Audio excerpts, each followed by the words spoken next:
Correio Rural, o agronegócio, empreendimentos rurais e as novidades no setor agrícola. Marcel Orovitz. Olá, caro guaibeiro. Estamos abrindo mais um Guaíba Correio Rural. Nosso programa tem oferecimento de Senar RS. Força para o agro é força para movimentar toda a sociedade. E Banri Global Account, com taxa única. Converta e fique com mais. O Guaíba Correio Rural tem Jorge Brum e Daniel Zucco na mesa de áudio. Cleiton Lopes nas gravações e edições. Coordenação de central de Guilherme Silveira. Gerência de jornalismo de Rafael Sequim. Direção-geral de Claudinei Girotti. Edição e apresentação de Marcel Orovitz comigo. Mas lembrando, o verdadeiro dono deste programa sempre será Sandro Fávero, que está curtindo as suas merecidíssimas férias, mas logo ele retorna. Vamos lá. O Senar está junto com você, produtor rural, sempre juntando conhecimento e prática para levar mais produtividade e eficiência para o campo, porque assim a agricultura e pecuária crescem muito mais. Senar RS, vamos juntos pelo seu crescimento. Banri Global Account, taxa única, cotação comercial e multimoedas. Converta reais e fique com mais saldo. Abra conta no app. O agro tem voz na nossa Rádio Guaíba. E agora a gente conversa com o deputado Marcos Vinícius, do Progressistas, um dos maiores defensores do setor arrozeiro. Um momento difícil, não é, deputado? Que os produtores vêm vivendo.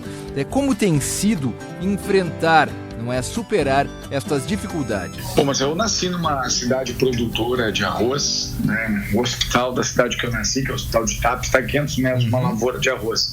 E fui prefeito do município vizinho de Sentinela do Sul, que tem na agricultura, né, especialmente nas culturas do arroz e da fumicultura, a principal fonte da economia. E é a característica da região sul do estado, dessa região. E nós estamos vivendo a pior crise nesse setor desde o ápice da Covid-19. E isso vem se somando desde o ano de 2023. Em 23 já começamos a ter reflexos, né, com muita entrada de arroz importado, arroz paraguaio que entra no Brasil via Minas Gerais. Não paga imposto esse arroz porque ele está dentro do pacote do Tratado do Mercosul. E esse arroz paraguaio, que é vendido para o Norte, o Nordeste tem ganhado espaço daquela que seria a produção brasileira. Um arroz que é produzido com normas sanitárias completamente diferentes da nossa, com defensivos e fertilizantes que não são autorizados no Brasil e com regras também tributárias muito diferentes. Ou seja, produzir arroz nos países do Mercosul é muito mais barato do que plantar aqui. E quando tu consegue comprar de um estado vizinho, né, de um país vizinho, vender entre os estados da maneira como se faz, é óbvio que isso vai afetar a nossa cultura. Então, em 2024, a gente começou a sentir essa grande preocupação. E uma das coisas que parecia que ia agravar ainda mais esse episódio foi quando o governo federal, numa manobra política eleitoral, tentou encaminhar a importação de 7 bilhões de arroz. A princípio viriam da Ásia esse arroz, sob a justificativa que teria o Rio Grande do Sul perdido a sua plantação, o que não é verdade, nunca ninguém falou. Eu fui o primeiro deputado do Brasil a fazer a denúncia desse movimento que estava acontecendo em Brasília. Levamos isso não só à tribuna do parlamento e aos veículos de imprensa, mas externamos isso para o Tribunal de Contas da União. Abrimos processo e nisso começou a se criar uma grande força, né, de vozes de todos os segmentos ligados ao agro, de parlamentares e âmbito nacional. Esse assunto conseguiu temporariamente suspender aquele primeiro leilão, mas mesmo assim, numa liminar, o governo conseguiu fazer, até que se desvelou na sequência um grande caso, né, de escândalo que estava ali. Membros ligados diretamente à Conab participando do processo de escolha dessas empresas, fábrica de sorvete vendendo arroz, mini mercado, né, no norte do Brasil vendendo arroz. Então esse foi um fator importante, porque muitas vezes a defesa de um setor não se dá simplesmente pelas coisas que nós propomos, mas por aquelas que a gente impede que aconteçam contra a produção. E ter ajudado a impedir o leilão do arroz, acho que foi uma das ações extremamente emblemáticas naquele ano de 2024. Em 25, trabalhamos muito, Marcelo, para a gente conseguir criar alternativas para ter um pouco mais de competitividade com esse arroz importado que está entrando aqui no Brasil. Uma delas foi a devolução da chamada taxa CDO. O Rio Grande do Sul tem um instituto que é muito competente, que há muito tempo funciona, público, chamado IRGA, Instituto Rio Grandense do Arroz. E a manutenção desse instituto parte pela contribuição dos próprios agricultores. Cada produtor rural deixa 0,89 centavos, né, 89 centavos por saco de arroz vendido para esse instituto funcionar, para ele fazer pesquisa, desenvolvimento e outras ações. E nós estávamos vendo que poderia ter outras alternativas para que o instituto pudesse estimular a cadeia orizícola, que não fosse necessariamente fazer a pesquisa de tecnologia. Uma delas era estimular a exportação. Então conseguimos aprovar no final do ano de 2025 um projeto de lei que autoriza o Estado a fazer a devolução dessa taxa CDO para cada produtor que exportar diretamente ou para as indústrias gaúchas que exportarem. A gente já tem algo parecido com o ICMS. Hoje, quando tu compra no mercado, numa farmácia e bota teu CPF na nota, ao final de um trimestre tu vai lá, apura o quanto tu gastou de imposto e, a depender da tua faixa de renda, tu recebe de volta esse ICMS. A dinâmica é a mesma. Foi isso que nós conseguimos constituir numa articulação com o governo do Estado, que foi muito sensível à pauta, e criamos esse novo mecanismo ao IRGA. Uma parte já foi regulada, que é uma parte que vai poder ajudar produtores da região central e Vale do Rio Pardo. E agora nós esperamos até o final de fevereiro, início de março, a regulação por decreto dessa questão, que é a devolução da taxa CDO. E outra medida que nós estamos também avançando e vamos protocolar agora na próxima semana, recém-chegados do Carnaval, é uma legislação estadual para permitir o reconhecimento da qualidade do arroz gaúcho brasileiro. Porque não tem como comparar. Nosso arroz é muito melhor do que qualquer outro arroz do Brasil, o arroz do Rio Grande do Sul. E o arroz brasileiro, ele tem uma condição ainda superior a qualquer outro país que produza.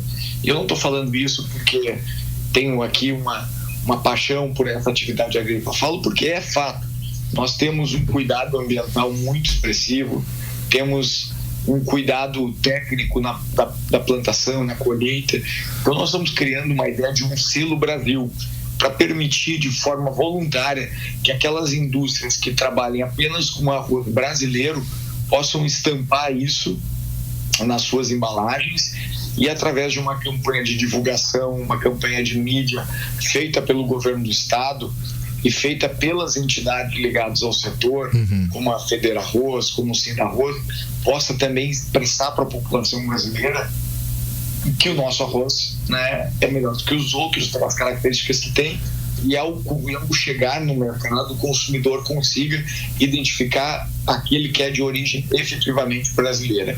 Então são medidas que nós estamos fazendo para estimular a valorização dessa cultura aqui no estado, fortalecimento dessa cadeia produtiva, mas entendo que ainda cabe outros caminhos, como também campanhas mais robustas de incentivo ao consumo, porque nós temos percebido sim, ao longo dos anos, uma redução do consumo do arroz por mudanças de comportamento, mudanças culturais.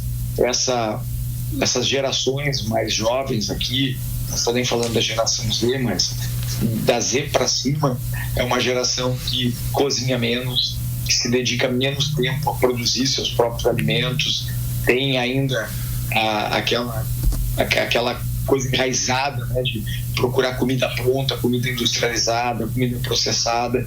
Então nós precisamos trabalhar essa conscientização, porque é uma geração que tem uma consciência grande também da necessidade de bem-estar com a saúde, mas os seus hábitos de alimentação ainda não estão acompanhando os mesmos hábitos de esporte, né, que hoje se percebe. Então, temos caminhos pela frente. né? E esse é um deles, né? Estimular o aumento de consumo nessas gerações mais jovens. Uma breve pausa, porque temos que encaminhar o encerramento deste primeiro bloco. Em nome do Senar RS, força para o agro, é força para movimentar toda a sociedade. E Banri Global Account, taxa única. Converta e fique com mais. Voltaremos em instantes.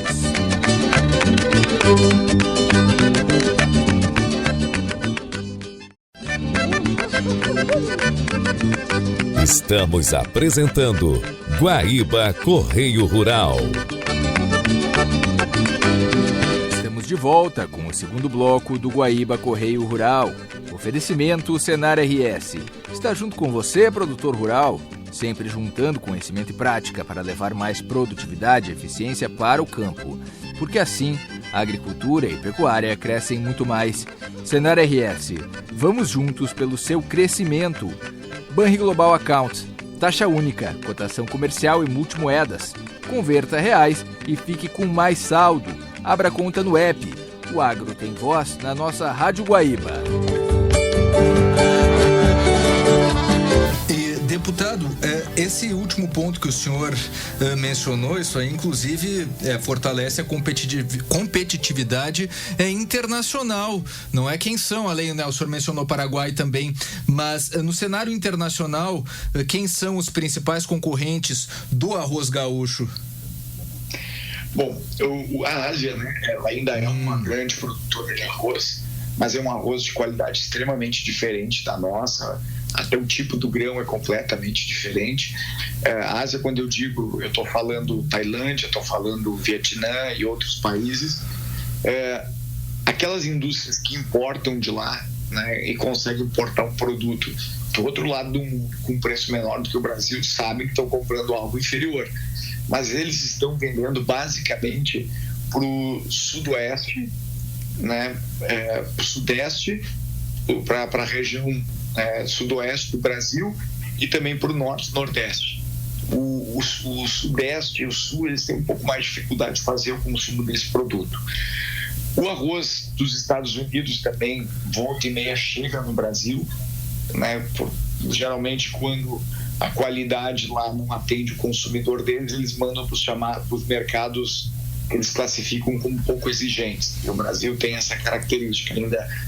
No mercado internacional, a gente é classificado como mercado pouco exigente, consumidores pouco exigentes. Então, isso chega aqui.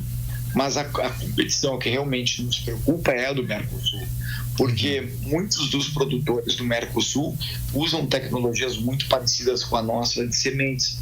Eles usam tecnologias diferentes de fertilizantes, usam também de defensivos agrícolas, mas as sementes são muito parecidas. Então, eles competem diretamente com esse arroz que nós vendemos aqui no Rio Grande do Sul.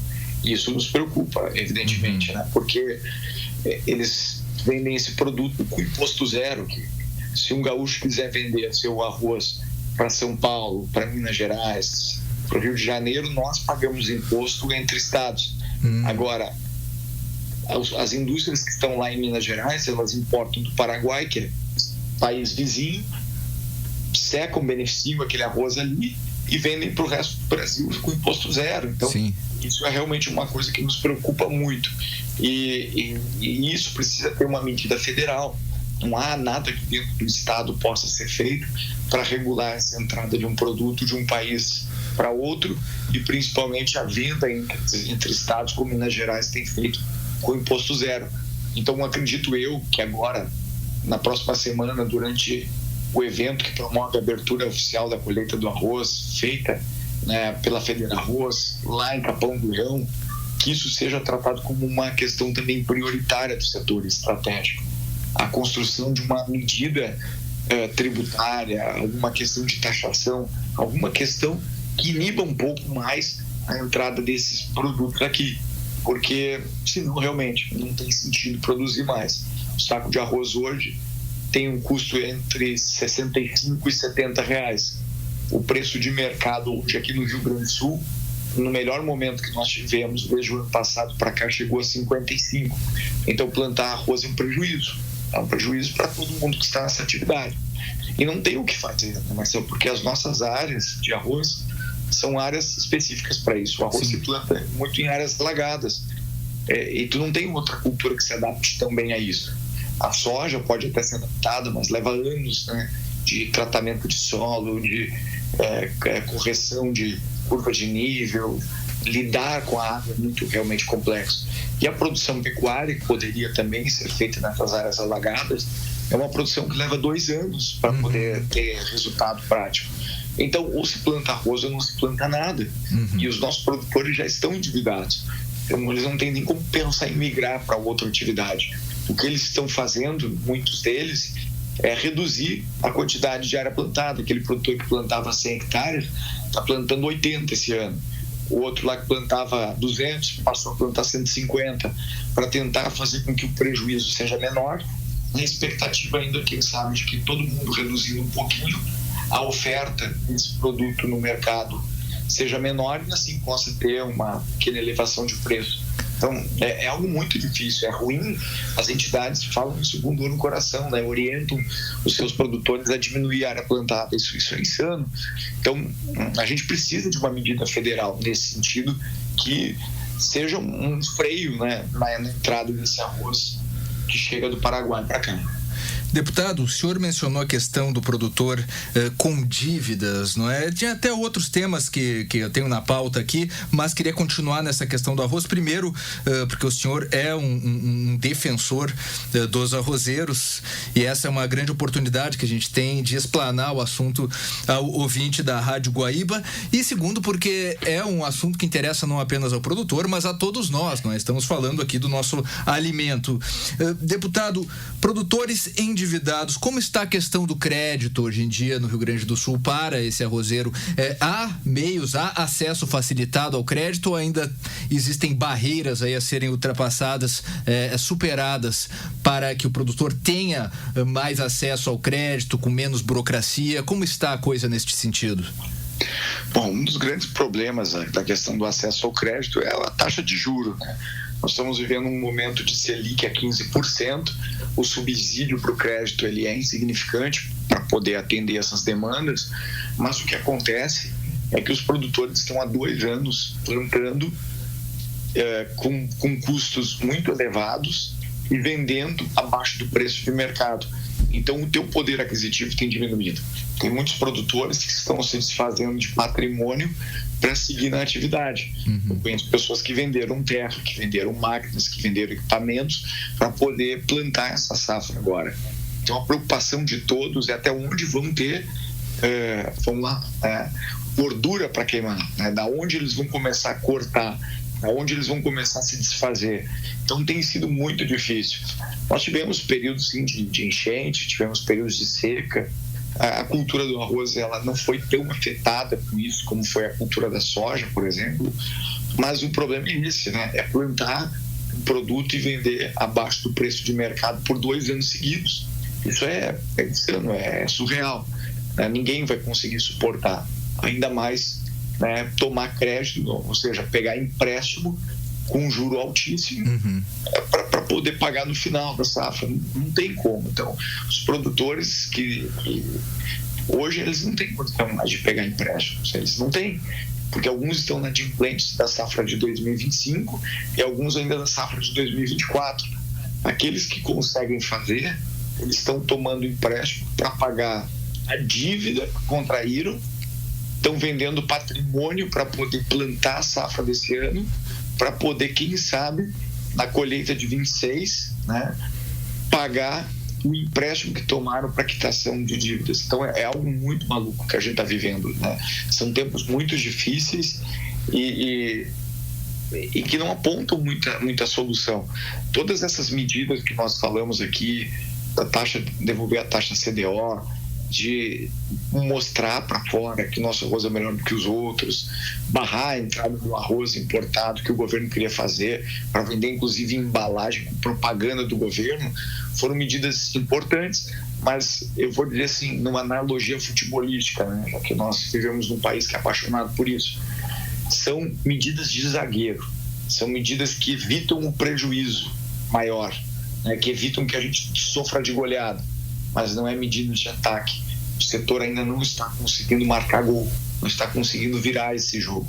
Por isso que a gente precisa de uma ação também federal nesse caminho. Senão, o Brasil vai colocar em risco a sua segurança alimentar, né? Vai ser um produto que vai atingir em cheio, né, na vida dos brasileiros. Afinal, é peça fundamental, né, do cardápio de qualquer família brasileira.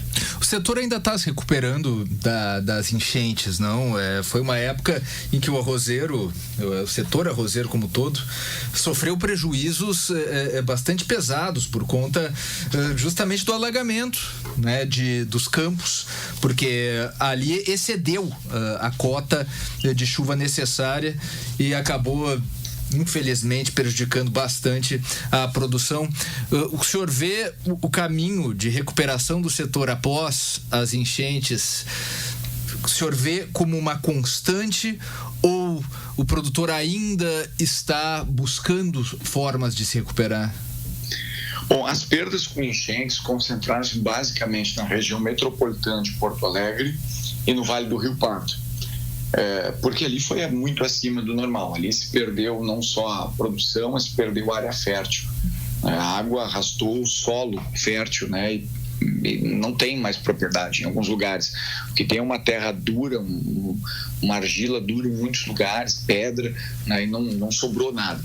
Mas nas regiões produtoras, como o litoral norte, né? Naquela região, tipo de Palmares para baixo, aqui na região Costa Doce, na zona sul do estado, na região do Pampa, na fronteira oeste, as chuvas não atrapalharam, porque quando elas chegaram, o produto já estava grande parte colhido.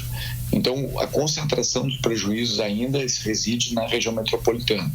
Falo ali, os municípios como Viamão, que tem produção, Alvorada tem produção de arroz, Eldorado do Sul tem uma grande produção, Nova Santa Rita, parte de Guaíba também tem produção. Sim.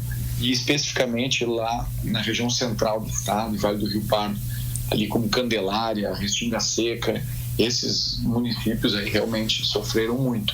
Quem chega nessas propriedades rurais e olha não acredita no que está vendo, porque onde era um campo verde, né, de produção, hoje é pedra. Essas pedras de rio, essas pedras como cascalho, seixo, assim. Então ali não se planta mais nada. A recuperação desse solo aí é coisa para 2, 3 anos, com muito dinheiro sendo aportado para se fazer. Então esses produtores, eles hoje estão inviabilizados e estão buscando outros caminhos, outras atividades que possam entrar, né, em campo, né, falando isso mesmo. Não tem outra palavra para isso. Estão tentando achar uma outra atividade que possam voltar ao campo. Então ali é realmente muito triste. Mas nas demais regiões não. A gente conseguiu ver a produção ser colhida antes dos impactos maiores daquela cheia de 2024. Os custos de produção, o senhor considera que ainda são altos? Sim, completamente. Há estudos que apontam, né, que a produção chega a R$70, R$75 para produzir um saco de arroz hoje no Rio Grande do Sul. Sejam custos de impostos, custos de taxas, o financiamento, os valores de defensivo, custos de combustível. E ao passo que a venda de um saco de arroz hoje ao mercado está com o melhor preço a R$55. Considerando ainda que essa é uma commodity, né, e os efeitos do mercado internacional refletem nela, o dólar caindo como está agora, R$4,50 aproximadamente, isso também tem efeitos, né, para aqueles produtores que exportam.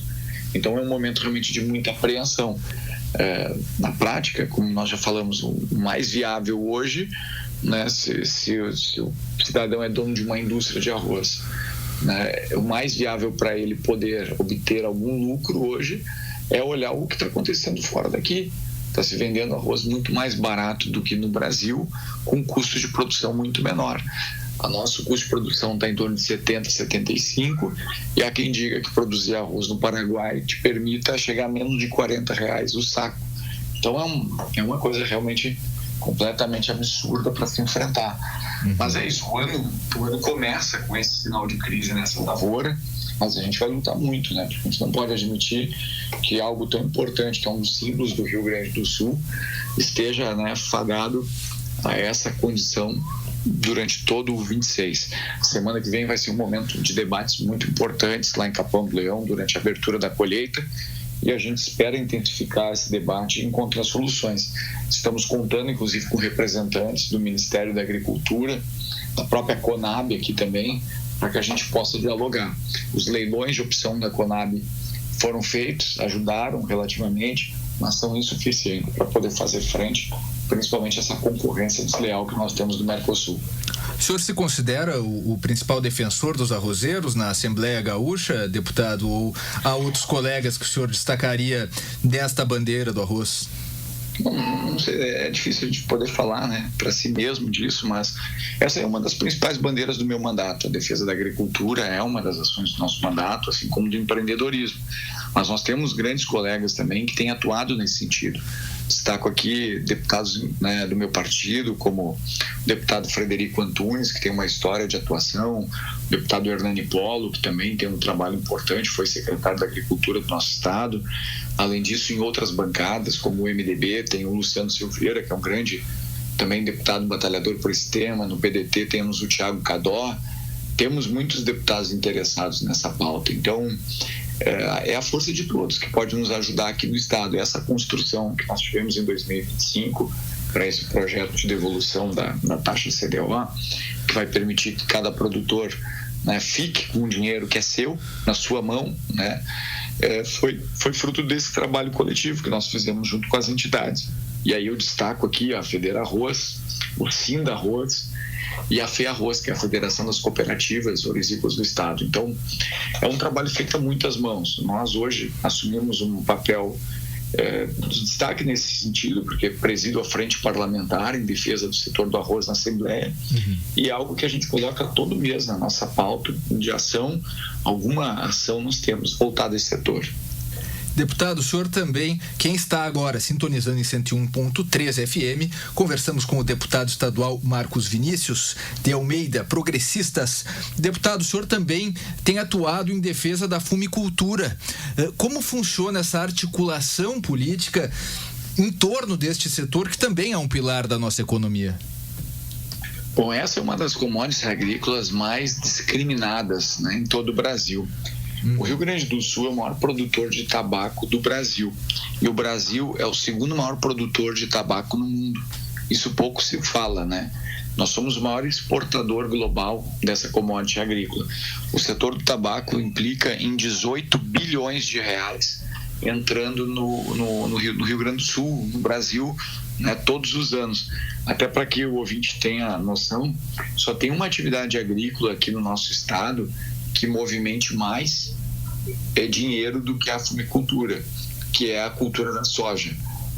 O setor do tabaco movimenta muito mais do que o arroz, inclusive, e tem muito mais famílias diretamente ligadas. Nós temos em torno de 140 mil famílias em todo o Brasil ligadas à fumicultura. E é uma atividade artesanal, uma atividade, né, que exige muito esforço físico, muito trabalho, muita dedicação, mas que é, sim, uma atividade com muito preconceito e muito ranço também ideológico sobre ela. E assim chegamos ao fim da primeira parte da entrevista com o deputado Marcos Vinícius. Lembrando, Guaíba Correio Rural, oferecimento Senar RS. Força para o agro é força para movimentar toda a sociedade. E Banri Global Account, com taxa única. Converta e fique com mais. Um forte abraço e até amanhã. Você ouviu Guaíba Correio Rural.